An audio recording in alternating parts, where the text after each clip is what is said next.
सीडसेल Hindi high school की तरफ से इस होम लर्निंग प्रोग्राम में मैं आपका स्वागत करता हूं। तो बच्चों, आज हम कक्षा 12 के वाणिज्य व्यवस्था और संचालन के बारे में अध्ययन करेंगे।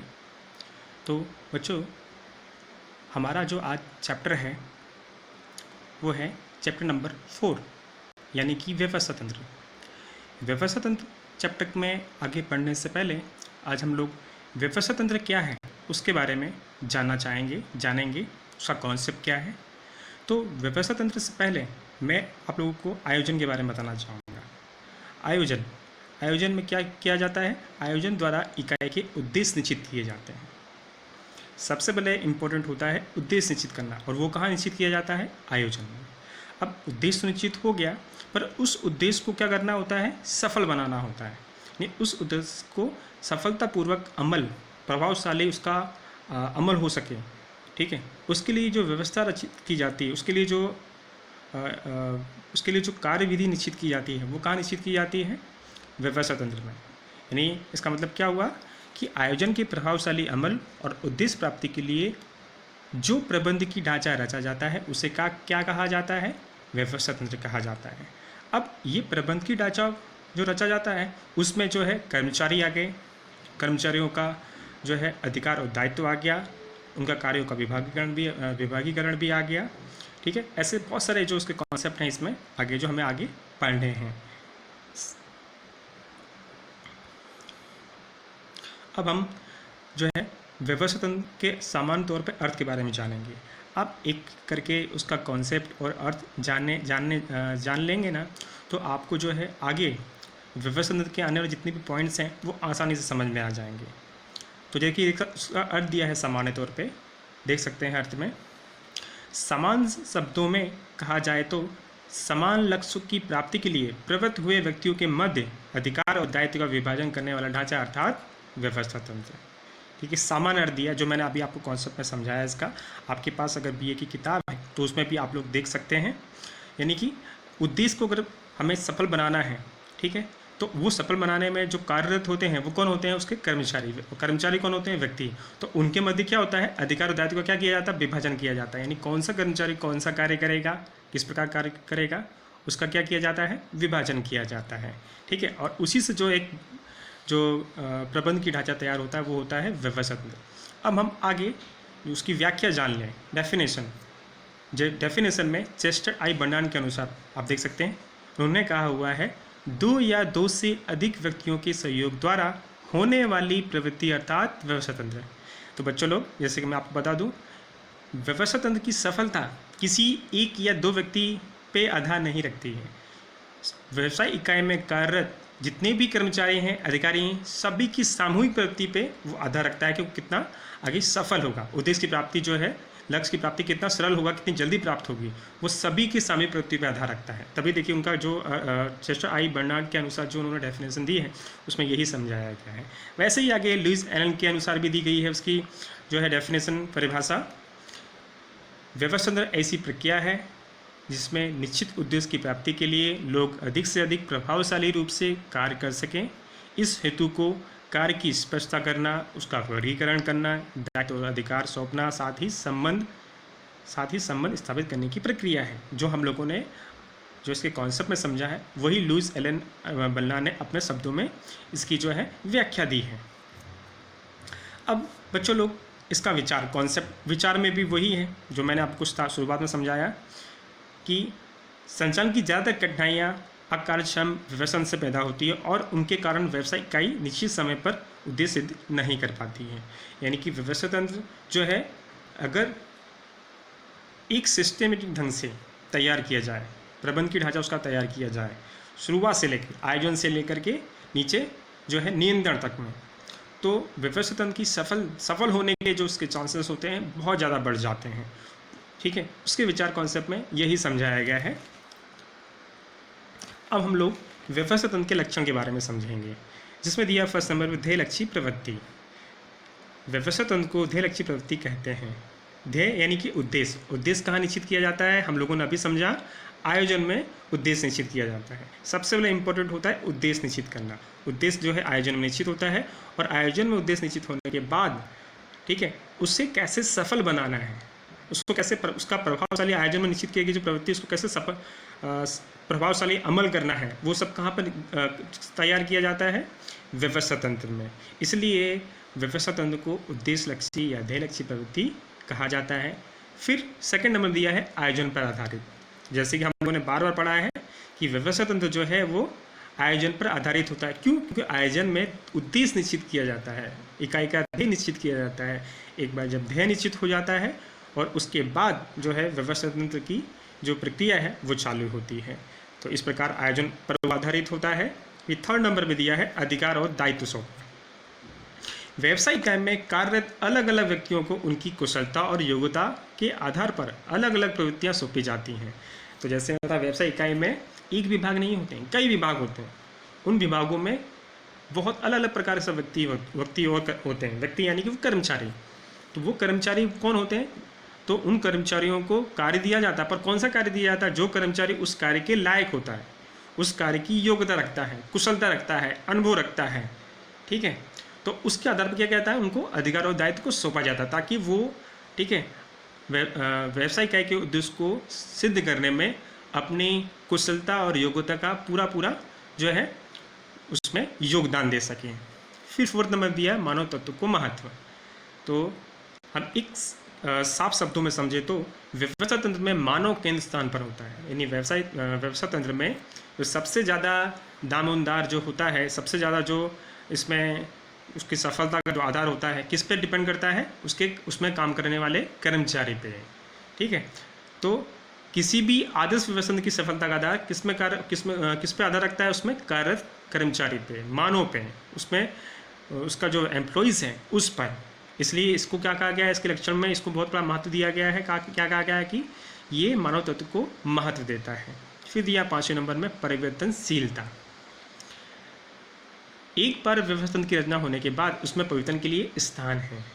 यानी कि आपको जैसे पता होगा कि व्यवस्था तंत्र की जो रचना की जाती है बहुत लंबे समय के लिए की जाती है, तो उसमें कई परिस्थितियाँ, संयोग ऐसे आते हैं जहाँ पर व्यवस्था तंत्र में परिस्थिति के अनुसार उसमें परिवर्तन करना अनिवार्य बन जाता है, व्यवस्था तंत्र के उद्देश्य को सरल बनाने के उद्देश्य की प्राप्ति करने के लिए। इसलिए व्यवस्था तंत्र का जो ढांचा तैयार किया जाता है वो किस प्रकार तैयार किया जाता है?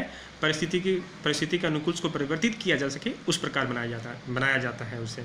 इसलिए व्यवस्था तंत्र का एक महत्वपूर्ण लक्षण उसका क्या है? परिवर्तनशीलता। फिर आगे दिया है 6ठे नंबर पे आंतर संबंधों की स्थापना। व्यवस्था तंत्र में कार्य, पदों या विभागों के मध्य आंतर संबंधों की स्थापना किया जाता है। यानी आपको पता हो व्यवस्था तंत्र में विविध विभाग होते हैं, उन विविध विभागों में विविध कार्यरत कर्मचारी होते हैं। उन सभी कर्मचारियों का आपस में तालमेल, आपस में जो है कोऑर्डिनेशन, आंतर संबंध बहुत जरूरी होता है। ये सभी कार्य जो होते हैं व्यवसाय के, हम सभी विभाग दूसरे पे डिपेंड होते हैं, चाहे वो खरीद विभाग हो, बिक्री विभाग हो, विज्ञापन विभाग हो या फिर कोई, ठीक है, फाइनेंस डिपार्टमेंट हो, सभी विभाग दूसरे से जुड़े हुए होते हैं। इसलिए उनके बीच में अंतर संबंध होना बहुत जरूरी है। वो भी उसका एक महत्वपूर्ण लक्षण होता है व्यवस्था तंत्र का। फिर दिया हुआ है 7वें नंबर पर निरीक्षण और नियंत्रण। निरीक्षण, नियंत्रण और संकलन व्यवस्था तंत्र की मूलभूत आवश्यकताएं हैं। निरीक्षण नियंत्रण का कहने का मतलब यह हुआ कि व्यवस्था तंत्र में जब अधिकार और कार्य, दायित्व का बंटवारा हो जाता है और जब कर्मचारी कार्य करना शुरू करते हैं तो सीधी सी बात है उसमें कार्य करते समय उसमें भूल होने की भी संभावनाएं आती हैं, परेशानियां भी आती हैं। पर उन भूलों और परेशानियों को जो है सॉल्व करते हुए, उसका समाधान लाते हुए व्यवसाय इकाई के जो कार्य है उसको आगे ले जाया जाता है। उसमें निरीक्षण नियंत्रण का जो है बहुत बड़ा रोल हो जाता है। यानी जो कार्य में जो भूल पड़ रही है, जो गलतियां हो रही हैं, उसको पहले पहचान के उसको दूर करना नियंत्रण कार्य होता है। यानी इसका व्यवस्था तंत्र में निरीक्षण और नियंत्रण भी उसका बहुत बड़ा महत्व है। फिर दिया हुआ है उसके लक्षण में नेक्स्ट 8वें नंबर में सामूहिक प्रवृत्ति। व्यवस्था तंत्र में जैसे मैंने आप लोगों ने अर्थ में भी समझा था कि व्यवस्था तंत्र में कोई एक व्यक्ति, कोई एक विभाग काम नहीं करता या किसी एक व्यक्ति या एक विभाग के ऊपर आधार नहीं रखता कि व्यवस्था तंत्र सफल होगा या नहीं होगा। इसलिए इसे एक सामूहिक प्रवृत्ति की जाती है। इसमें काम करने वाले सभी विभाग, सभी कर्मचारी, सभी अधिकारियों का जो एक सामूहिक योगदान होता है, सामूहिक एफर्ट्स होता है, उसी पे जो है व्यवस्था तंत्र सफल बनता है। इसलिए व्यवस्था तंत्र का ये एक लक्षण है कि उसे एक सामूहिक प्रवृत्ति कहा जाता है। फिर दिया है लास्ट 9वें नंबर में नियंत्रित प्रबंधकीय ढांचा। व्यवसाय तंत्र निश्चित प्रकार का नियंत्रित प्रबंध की ढांचा है। व्यवसाय इकाई में संबंध स्थापित करने के लिए नियम और नियंत्रणों की आवश्यकता होती है, जिसकी रचना व्यवसाय तंत्र द्वारा की जाती है। व्यवसाय तंत्र में नियंत्रित प्रबंध की ढांचा मतलब ये हुआ कि व्यवसाय तंत्र में नियम और नियंत्रण बनाए जाते हैं ताकि व्यवसाय तंत्र का जो कार्य है एक सिस्टम से चले, एक क्रमबद्ध काम हो सके, एक जो है परिणाम उसका मिल सके, उस प्रकार से काम हो सके। इसलिए इसको एक प्रकार से नियंत्रित प्रबंध की ढांचा के तौर पर उसे तैयार किया जाता है। तो इस प्रकार हमारे यहाँ पर जो है इसके व्यवसाय तंत्र के लक्षण जो है व्यवसाय तंत्र के लक्षण पूरे हुए। अब हमारा जो नेक्स्ट टॉपिक है वो है व्यवसाय तंत्र की प्रक्रिया क्रम। देखिए, प्रक्रिया क्रम का मतलब क्या हुआ? Steps for the process of organising. यानी व्यवसाय तंत्र में जो भी कुछ व्यवसाय तंत्र में आयोजन निश्चित के उद्देश्य को सफल बनाने के लिए, ठीक है, जो जो पहलू तैयार किए जाते हैं, जो जो उसकी प्रोसेस तैयार की जाती है, वो एक सिस्टमिक ढंग से क्रमबद्ध तैयार की जाती है। ऐसा नहीं है कि चलो कोई भी काम कभी भी कर लिया, ऐसा नहीं। अगर ऐसा होगा तो उसका रिजल्ट है, उसकी जो सफलता है उद्देश्य की, वो नहीं प्राप्त होगी। इसलिए इसमें सबसे इम्पोर्टेंट क्या है? उसकी प्रक्रिया क्रम का आधार, ठीक है, वो हमें इसमें पढ़ना है। वो प्रक्रिया क्रम इस प्रकार से है, जिसमें दिया फर्स्ट नंबर पे लक्ष्यों की स्पष्टता। लक्ष्य यानी कि उद्देश्य। व्यवसाय तंत्र में सबसे इम्पोर्टेंट और सबसे पहला जरूरी होता है, जो हम लोगों ने बार बार पढ़ा, लक्ष्य यानी कि उद्देश्य। उद्देश्य जब तक निश्चित नहीं होगा तब तक हम व्यवसाय तंत्र की जो प्रक्रिया है आगे उसकी शुरुआत नहीं कर सकते हैं। हम सबसे जरूरी होता है कि हमारा मुख्य उद्देश्य क्या है, किस पे काम करना है, और मुख्य उद्देश्य के अलावा गौण उद्देश्य क्या है, ठीक है। ये समग्र प्रक्रिया जो है निश्चित की जाती है सबसे पहले। फिर एक बार लक्ष्य या उद्देश्य निश्चित हो गई, इसकी स्पष्टता हो गई, तो हम फिर दूसरे नंबर पर जाते हैं, नेक्स्ट कार्यों की सूची। तो लक्ष्य की स्पष्टता के बाद दूसरे नंबर में आएगा कार्य सूची। लक्ष्य में हमें कौन कौन से कार्य करने हैं, किस प्रकार के कार्य करने हैं, ठीक है। और ये भी ध्यान रखना है कि जो कार्य किया है उन कार्यों की हमें सूची इस प्रकार से तैयार करनी है कि वो कार्य क्या हो, उनकी दोबारा पुनरावर्तन ना हो, कार्यों करते समय वो भूल ना हो। इस प्रकार हमें क्या सिस्टमिक ढंग से विचार विमर्श करके कार्यों की एक लिस्ट, कार्यों की सूची तैयार की जाती है लक्ष्य की स्पष्टता के बाद में। तो इस प्रकार हमने व्यवसाय तंत्र की प्रक्रिया क्रम में सेकंड नंबर में कार्यों की सूची तैयार कर ली। अब थर्ड नंबर में कार्यों का विभागीकरण। अब हमने कार्यों की सूची में कार्य जो जो कर रहे हैं उसकी सूची तैयार कर ली। उसकी सूची तैयार करने के बाद में उसका विभागीकरण करेंगे। तो विभागीकरण में हम लोग देखेंगे कि विभागीकरण समय आपको पता होगा आप लोगों को कि व्यवसाय इकाई में काम करने वाले जो विभाग होते हैं वो कई विभाग होते हैं। तो खरीद विभाग भी है, बिक्री विभाग भी है, हिसाब विभाग भी, ऐसे अन्य जो है बहुत सारे विभाग हैं। तो उन विभागों को क्या किया जाता है, अपने विभाग के अनुसार कार्यों को बांट दिया जाता है। हमने कार्यों की सूची तैयार कर ली, उन कार्यों की सूची से उन सारे विभागों को अपने अपने कार्य को क्या कर दिया जाएगा, बांट दिया जाएगा। उन विभागों को दे दिया जाएगा कि आपको ये कार्य इस तरीके से इतने समय में पूरा करना है। यानी इस प्रकार से समय प्रक्रिया को क्या कर दिया जाता है, विभागीकरण में कार्यों को बांट दिया जाता है। फिर दिया है विभागीकरण के बाद में हमें आगे चलना है प्रक्रिया क्रम के अनुसार।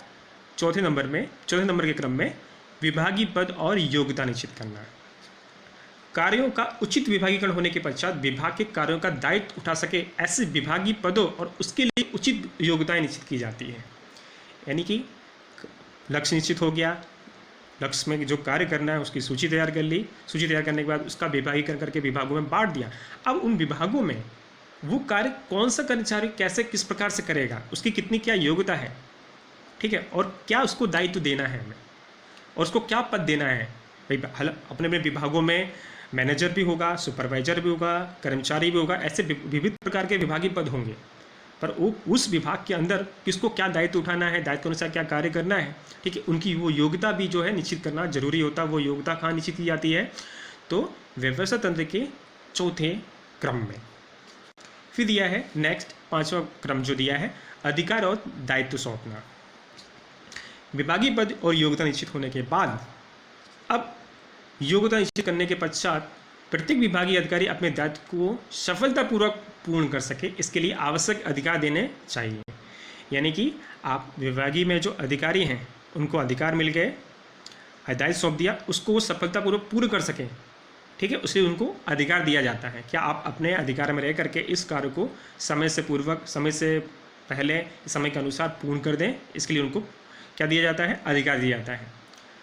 और उनका जो अधिकार है वो स्पष्ट कर दिया जाता है। जैसे कि मैनेजर है तो मैनेजर को उसका अधिकार दे दिया जाता है कि भाई आपको जो है अपने से नीचे काम करने वाले कर्मचारियों से जो है काम लेना है, किस प्रकार से काम लेना है उसका वो अधिकार निश्चित कर दिया जाता है। उससे नीचे हुआ है सुपरवाइजर को अपना उसको भी अधिकार दे दिया, कार्य दे दिया कि आपको अपने से नीचे कर्मचारी हैं उनको किस प्रकार से कार्य करवाना, कैसे काम लेना है, इस प्रकार से क्या कर दिया जाता है, अधिकार दे दिया जाता है हमें। फिर दिया है 6 नंबर में उसका नेक्स्ट जो छठा जो क्रम है, आंतरिक संबंधों की स्थापना। विविध पदाधिकारी व्यक्तियों को उनके अधिकार और दायित्व सौंपने के पश्चात उनके मध्य आंतर संबंध की स्थापना स्पष्ट रूप से ये आवश्यक है। विभागीकरण द्वारा व्यवस्था तंत्र में अधिकार और दायित्व का विकेंद्रीकरण किया जाता है, परंतु इससे विकेंद्रित प्रवृत्तियों और कार्यों के संकलन के उद्देश्य से अंतर संबंध की स्पष्टता के लिए केंद्रित बनाया जा सकता है। यानी व्यवसायिक इकाई में काम करने जो अधिकारी हैं उनको अधिकार देने के बाद में, उनको पद देने के बाद में, ठीक है, उन विभाग में भी जो काम करने वाले जो उनके अधिकारी हैं, मैनेजर, सुपरवाइजर, कर्मचारी या कोई अन्य अधिकारी हैं, तो उनके बीच में आंतर संबंध स्थापना करना बहुत ज़रूरी है। यानी सभी को एक दूसरे के काम के प्रति क्या है, सभी एक दूसरे काम के प्रति जिम्मेदार होते हैं। सभी को अपने काम को करके एक दूसरे के साथ में आंतर संबंध बैठा करके उनको कार्य की जवाबदारी को पूर्ण करना होता है। यानी उनके बीच में तालमेल, कोऑर्डिनेशन होना बहुत ज़रूरी होता है। ऐसे विभाग के अंदर जितने काम करने वाले कर्मचारी हैं उनके अंदर और विभागों के बीच में भी, यानी एक खरीद विभाग है, बिक्री विभाग, उनके बीच में अंतर संबंध जो है स्थापित करना बहुत ज़रूरी है। क्योंकि हर विभाग जो है व्यवसाय तंत्र के उद्देश्य को सफल बनाने के लिए उतना ही जवाबदार है जितना कि वो अपने विभाग के प्रति हैं जवाबदार। सब एक दूसरे को, सभी विभाग को क्या करना होता है, कोऑर्डिनेट करना होता है, जानकारियों का आदान प्रदान करना होता है, सहयोग करना होता है, वो सब जो है अंतर संबंधों से सफल होता है। फिर दिया नेक्स्ट लास्ट क्रम जो दिया है वो दिया है व्यवसाय तंत्र का नक्शा तैयार करना।